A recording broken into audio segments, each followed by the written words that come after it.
It was supposed to be just another Saturday morning, the kind of day that passed without much thought, where time was filled with small, familiar tasks. My plan was simple.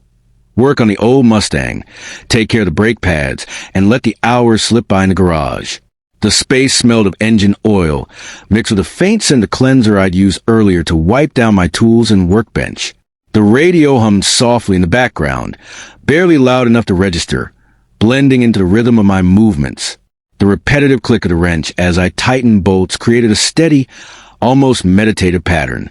Emma peeked in from time to time, a mug of coffee in her hand. Her scent lingered after she left.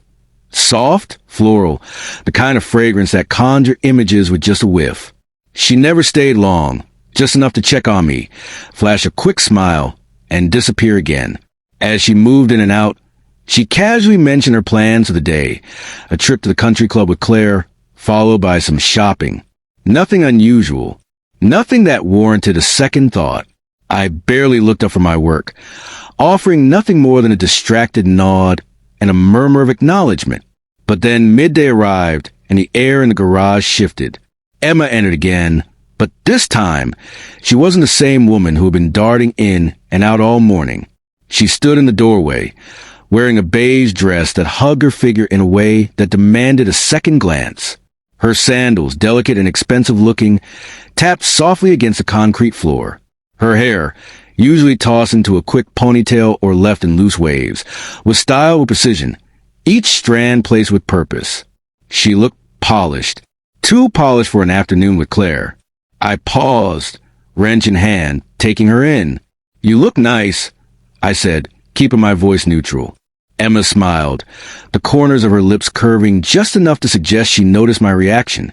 She leaned in, pressing a quick kiss to my cheek. "Don't wait for me for dinner. We might stay out late." The words were simple. The tone was casual, but something about them lingered. Maybe it was the way her perfume felt heavier in the air, or how her gaze didn't quite meet mine. Or maybe it was nothing. Maybe I was imagining things. I shook off the thought and returned to my task. By the time I finished tightening the last bolt and checked the brake fluid, Emma was gone. The house felt different without her.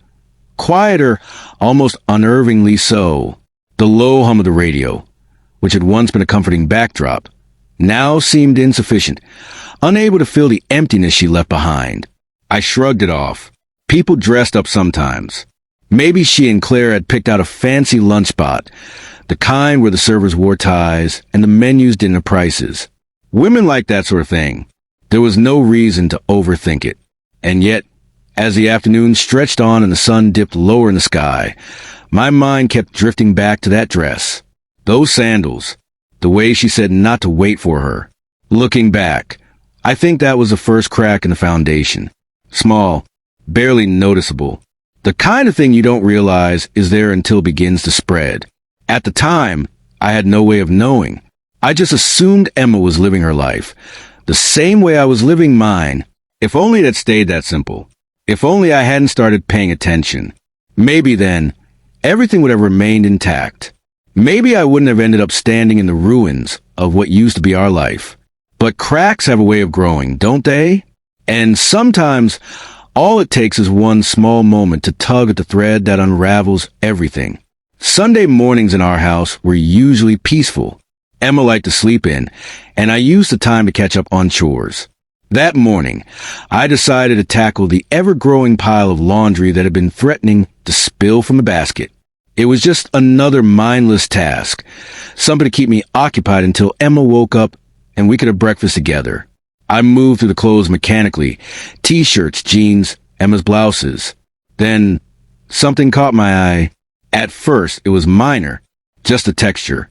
Something small. Something that shouldn't have been there. Among the usual folds of laundry, something unfamiliar caught my eye, a fabric that didn't belong among the everyday clothes. I reached in and pulled it out, holding it up to the light. The black silk tie was smooth, expensive, and completely out of place in my world. I frowned. It wasn't mine. I didn't even own a tie like this. Turning it over my hands, I searched for any clue. Perhaps a brand tag, initials, or some marking that would explain its presence in my house. But there was nothing. It was pristine, the kind of tie that belonged with a tailored suit, not in my casual jeans and sneakers environment. I tried to recall the last time anyone dressed that formally had been here, but the memory eluded me. We weren't the type to host lavish dinner parties. Our gatherings were low-key, filled with friends who barely touched formal wear. The tie didn't belong. At first, I told myself it was nothing. Maybe a remnant from some long-forgotten event or something Emma had borrowed for a reason I couldn't recall. It wasn't unusual for her to help friends with event planning or clean up after parties. Still, something about it gnawed at me. I hung it on the edge of the laundry room cabinet and walked away, convincing myself it wasn't worth making a fuss over. Not yet. I wasn't the type to stir up drama over something so small. And yet, every time I passed a laundry room, the tie remained, a silent question hanging in plain sight. Later that evening, Emma came home. She was in a good mood, relaxed, almost glowing as if she spent the day unwinding. We settled in the living room, her eyes flicking over her phone while I aimlessly flipped through TV channels. The tie still lingered in the back of my mind. Casually, as if I'd only just noticed it, I asked, "Hey, do you know where that tie came from? The one in the laundry?" For a split second, just a fraction of a moment, her brow creased, subtle enough that most wouldn't notice. Then, just as quickly, she smoothed it away with a light, easy laugh. "Oh, that's James's," she said effortlessly. "We were helping him prepare for his anniversary party last week. I must have accidentally thrown it in my suitcase." The explanation was smooth. Practiced, almost, but not perfect. James was a mutual friend, the kind of guy who would own a tie like that. Her story made sense, and yet something in her tone felt off. I nodded, pretending to accept her answer. "Makes sense," I said evenly. She smiled, returning her attention to her phone, but I couldn't shake what I had seen. The way her expression had shifted, the way she had recovered so quickly, as if closing a door to keep something hidden. That night, lying in bed, I kept thinking about her reaction, about the tie, about the way her laugh had felt just a little too light, her explanation just a little too polished.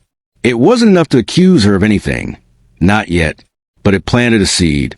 Looking back, it's strange how something so small can carry so much weight. A simple piece of fabric, but in that moment, it became more than that.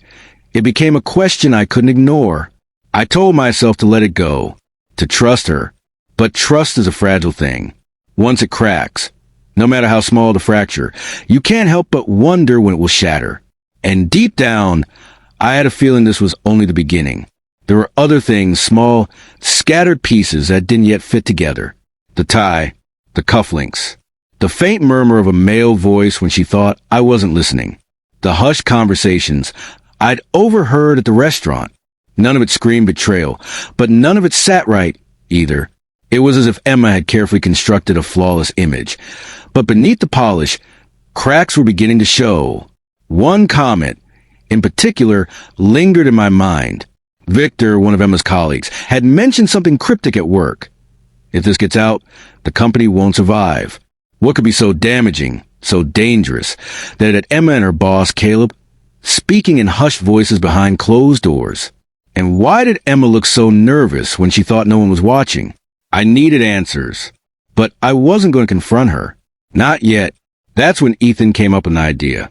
"I've got something for you," he said one night in the garage, pulling out a sleek velvet case. Inside was a pen, polished, elegant, and completely unassuming. "It's not just a pen," Ethan said, flipping it over to reveal a nearly invisible camera embedded near the clip. "Give it to her," he continued. "Say it's a corporate gift or something. She'll never know." It was perfect, a subtle, undetectable way to observe her office interactions. The next morning, I left it on the kitchen counter with a note. Asterisk, thought you liked this for work. Looks professional, right? Asterisk. When Emma saw it, she smiled, thanked me, and slipped it into her bag without a second thought. That evening, I sat with Ethan and Noah, reviewing the footage. My stomach twisted as I watched. The angle wasn't perfect. The camera caught only part of her desk and the doorway. At first, everything seemed normal. Emma worked on her laptop, answered calls, checked her phone. Routine. Then Caleb entered. The atmosphere changed instantly. He didn't knock.